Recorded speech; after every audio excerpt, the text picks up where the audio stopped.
ओडिशा रे पछुआ वर्ग लोकंकर संख्या 54 भाग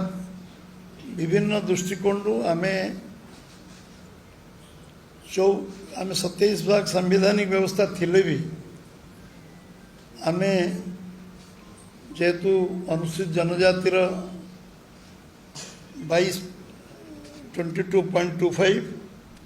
एवं अनुसूचित जातिर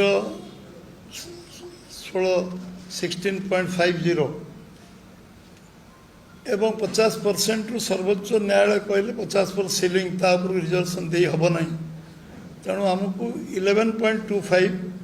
व्यवस्था आम पाखे थिला एवं सेटा पूरा करचंती आम राज्य सरकार एवं एथिरे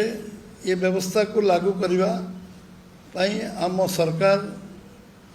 संकल्प नहीं संकल्प उल्लेख कराई आम दल करथिला सरकार आसिले आम कम कर कार्य को आम कर।